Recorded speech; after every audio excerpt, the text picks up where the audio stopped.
Hi Pisces, welcome to Higher Source Tarot for a tarot reading for all Pisces, Sun, Moon, Rising, and Venus. Thank you to all of you for all the support. Every time you hit that like button or leave a comment, it all does something to the YouTube algorithm so that more people will see the reading. So I always appreciate that. And of course, everyone who's subscribed, that means the world to me.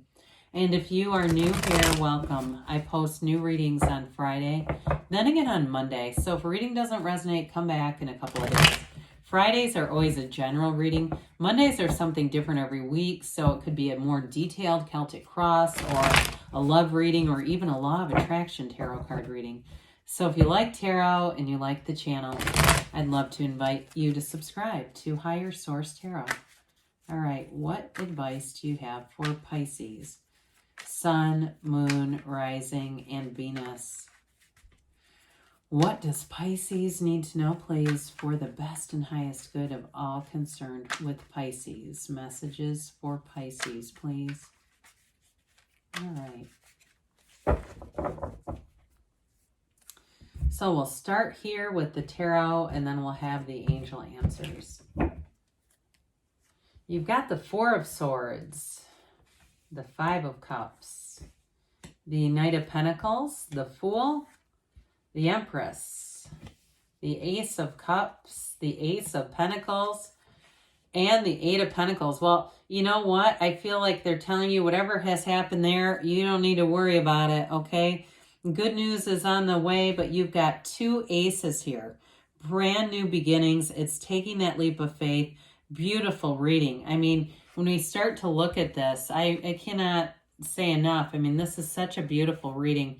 Getting something like the Fool and the Empress. The Empress represents the path to the heart, but talk about, you know, really taking that leap of faith. Anything new that you're doing, it's going to unfold beautifully. It really is like your heart's desires coming true, coming forward. So with the Four of Swords here, that's sort of the preparation of it all. The Four of Swords allows you to get back to center. So if you had a breakup or you had something that, it's taking a break too. If you had something, especially with that Five of Cups, that just didn't go the way you thought it was going to, give yourself a minute, okay? Take a little bit of time for yourself. We get into this thing, Wayne Dyer used to call it, being becoming a human doing instead of a human being. This is your beingness. And what's important about that is we bring our beingness into every interaction. So when we bring in that frenzied, frenetic energy, or we bring in animosity from something that didn't work out or disappointment, we start to infuse that into new relationships. So with the Four of Swords, it allows you that time just to clear the mind, clear the heart, because when we try to go through life with a noisy mind and an armored heart, nothing gets in. So this is knock and the door will open, ask and it is given. And so part of this is letting go of this Five of Cups. Now, I always think this is such an interesting picture with the Five of Cups. You know, the character, this cloaked in black, dark, mourning character, focuses on these three overturned cups. So for some, it may be relationship related, right? The two of you together and then that union that didn't work out. But guess what? There's two cups behind this figure. And there's a bridge to go home. So whatever it was definitely emotionally disappointing, emotionally draining, especially if it was a project that didn't go the way you thought it was, or maybe you were chasing that elusive house that you thought you were going to get. It didn't work out the way you wanted it to. There's something better. Okay, the universe doesn't halt us. We really do it ourselves. We are creators. We're co-creative. And so we're not a product of our environment. The environment's a product of us.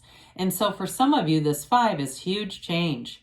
This is, again, don't cry over spilled milk. And it's really that turning point or tipping point where you take back your power and you really, with the Knight of Pentacles, you're going to make long-term changes. So those of you, too, if it was a house, you might not be moving right away, but they say eventually what comes in is something better anyway.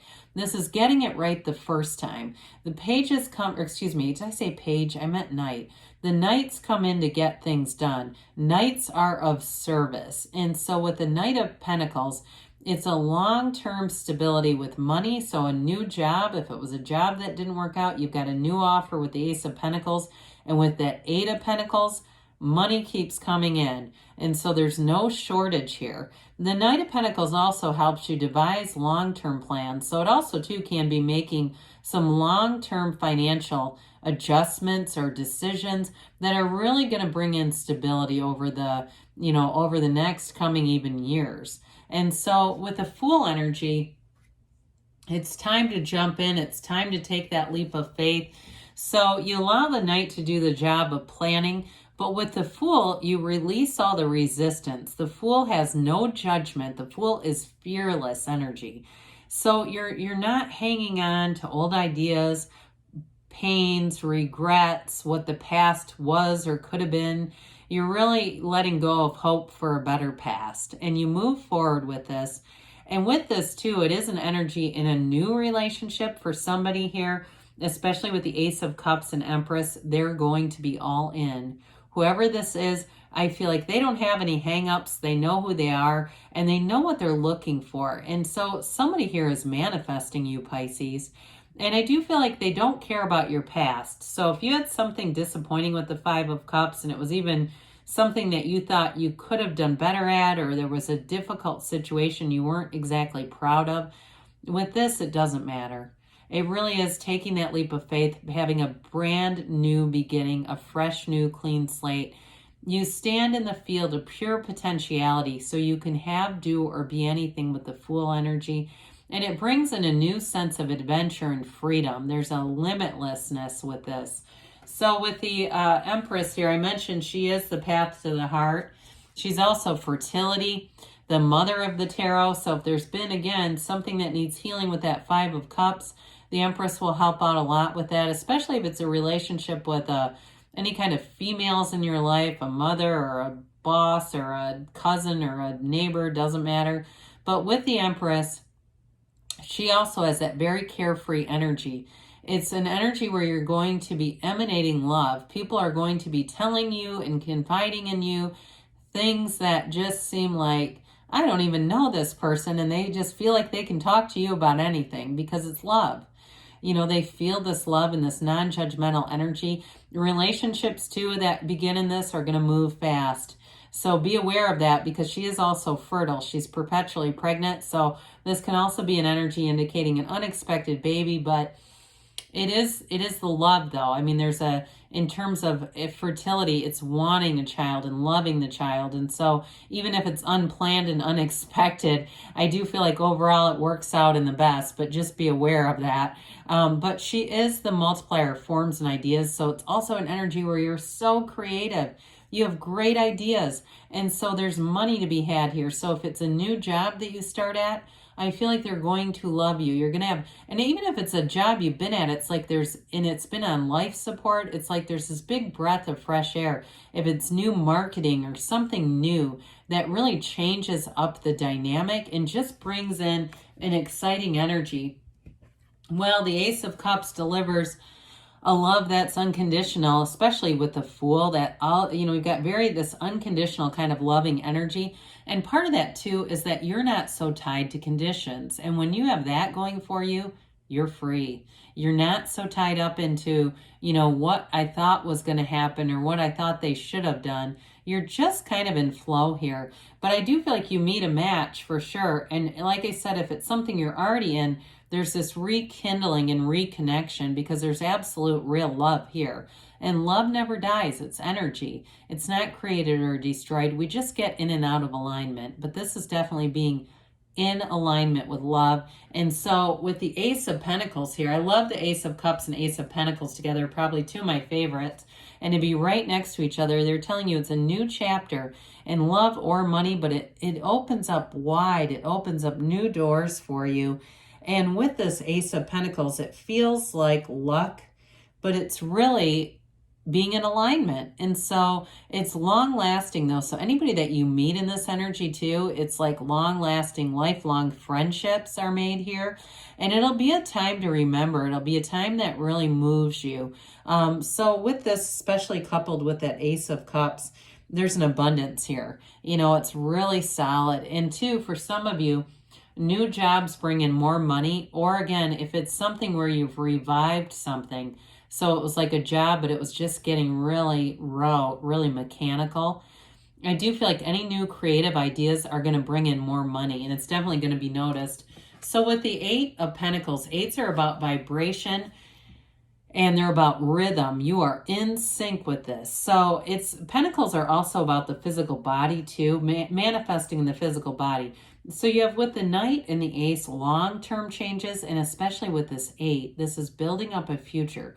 And so if it's anything to do with your health as well, any changes that you would do in terms of an exercise program or new gym that you join or anything new that you do, it's going to be long-term, but it gets results, and you're going to be feeling fabulous with this. But also, too, in relationships, it's really about the underlying quality in this is unity. And so it brings everything together with the 2 other pentacles that are here. But then you have the energy of the Fool, the excitement, enthusiasm, and that new beginning. And especially with the Empress, too. It's just all the love. So really fabulous reading for you, Pisces. Let's see what the angels have to say for Pisces. Sun, Moon, Rising, and Venus. What does Pisces need to know, please? Oh, well, we're going to take this one because it came out. All right, and let's see here.